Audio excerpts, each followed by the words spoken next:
بسم اللہ الرحمن الرحیم۔ دنیا میں سب سے آسان کام ایک دوسرے پر انگلی اٹھانا ہے، اعتراض کرنا ہے۔ شاید روئے زمین میں، پوری روئے زمین پر اس سے زیادہ آسان کام کوئی نہ ہو، لیکن آدمی کو انگلی اٹھانے سے پہلے اپنے آپ کو بھی آدمی ہی سمجھنا چاہیے، یعنی اپنے آپ کو آدمی کو فرشتہ نہیں سمجھنا چاہیے، اس لیے کہ یہ غلطی فرشتوں سے نہیں ہوتی، آدمی سے تو بہرحال غلطی ہوتی ہے۔ اور ایک دوسرے پر انگلی اٹھانا، ایک دوسرے پر کیچڑ اچھالنا، ایک دوسرے کی کمیاں بیان کرنا، ایک دوسرے کو ایسے الفاظ کے ساتھ یاد کرنا کہ جس سے اس کو تکلیف ہو، دماغی الجھن ہو، ڈپریشن میں چلا جائے، یہ سب ایمان کا نہ تقاضا ہے اور نہ مسلمان کے کام ہے۔ اس سے بچنے کا آدمی کو اہتمام کرنا چاہیے۔ اصل میں لوگوں کا مزاج بھی عجیب ہے، وہ ایک دوسرے کی بات کرتے ہیں، ایک دوسرے سے بات نہیں کرتے۔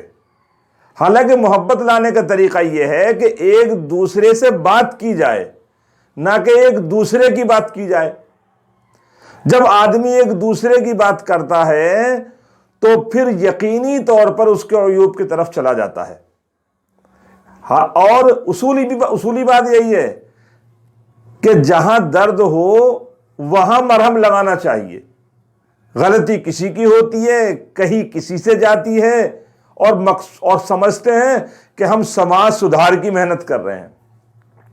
حالانکہ آدمی کو یہ بات ذہن میں بیٹھا لینی چاہیے کہ جس کے اندر جو عیب ہے اور آپ اس کو تبدیل کرنا چاہتے ہیں، اس عیب کو ختم کرنا چاہتے ہیں، تو آپ اس سے کہیے جس کے اندر آپ نے عیب دیکھا ہے۔ اس لیے اگر آپ نے اسی سے کہا جس کے اندر عیب دیکھا ہے تو شریعت کی نگاہ میں آپ کا یہ کہنا نصیحت شمار ہوگا اور نصیحت پر اجر ملتا ہے۔ اور اگر آپ نے اس دوسرے آدمی سے کہا جس کے اندر وہ عیب نہیں ہے، یعنی دوسرے آدمی کا عیب دوسرے آدمی سے کہا، تو یہ غیبت کہلائے گی، اور غیبت بے دینی ہے۔ نصیحت دین ہے اور غیبت بے دینی ہے۔ آدمی کو پتہ ہی نہیں لگتا کہ وہ دینداری سے بے دینی کی طرف کب چلا گیا۔ وہ جب جاتا ہے جب آدمی ایک دوسرے کی بات کرتا ہے، نہ کہ ایک دوسرے سے بات کرتا ہے۔ اس لیے ایک ہوٹل میں بڑی اچھی بات لکھی ہوئی تھی۔ ہوٹل میں لکھا ہوا تھا جملہ کہ اگر ہم اچھے ہیں تو ہماری بات کیجئے، اگر ہم اچھے ہیں تو ہماری بات کیجئے، اور ہم خراب ہیں تو ہم سے بات کیجئے۔ اور ہم لوگوں کی بڑی بھاری مجبوری ہے، ہم رہتے ہی ایسے سماج میں ہیں جہاں آدمی کے انتقال ہو جانے پر فاتحہ خوانے کے لیے قرآن پڑھتے ہیں، اور زندہ لوگ مردے کی تعریف کرتے ہیں اور زندوں کی غیبتیں کرتے ہیں۔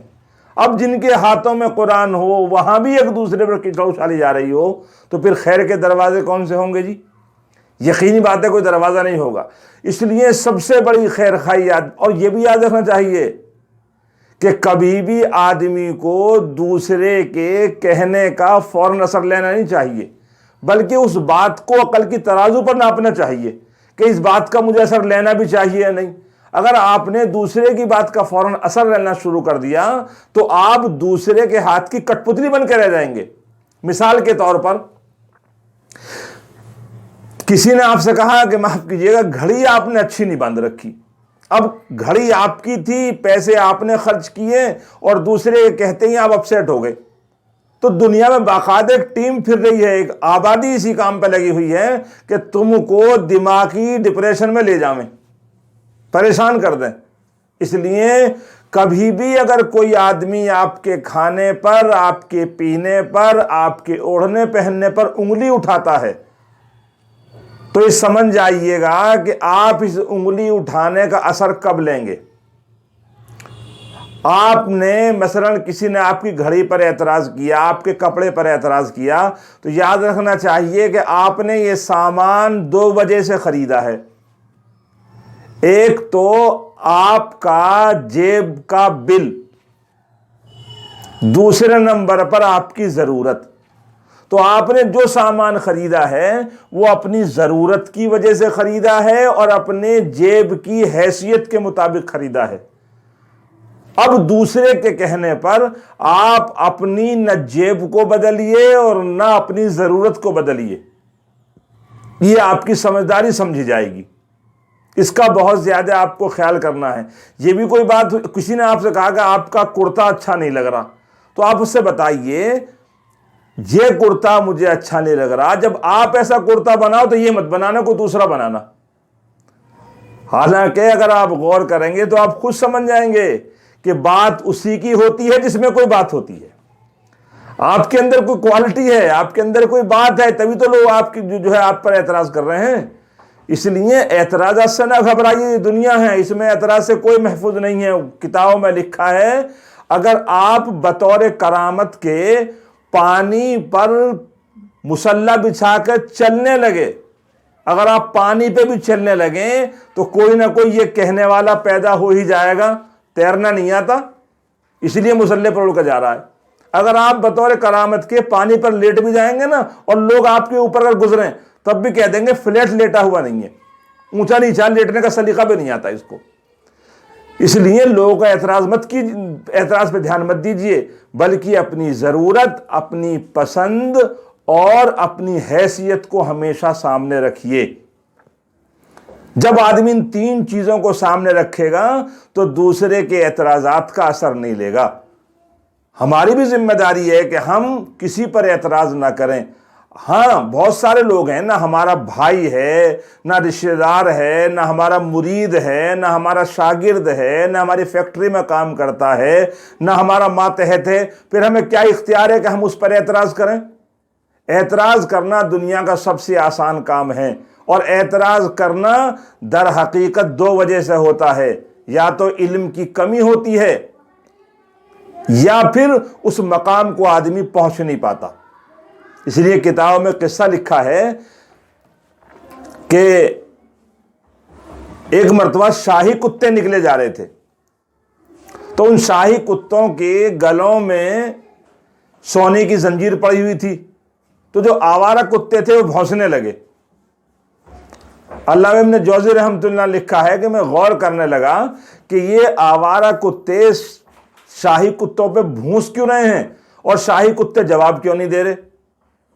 تب میرے دماغ میں اللہ نے یہ بات ڈالی کہ شاہی کتوں نے اپنے کمال کی وجہ سے بادشاہ کے یہاں جگہ پائی، جس کے نتیجے میں وہ شاہی بن گئے۔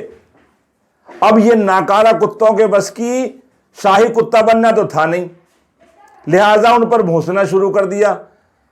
شاہی کتوں نے سوچا ان آواروں کے جواب دیتے رہیں گے تو ہم بادشاہ کے دربار سے بھی نکال دیے جائیں گے، بلکہ ہمیں تو وہ کام کرنا ہے جو بادشاہ کے منظور نظر ہو کر رہے۔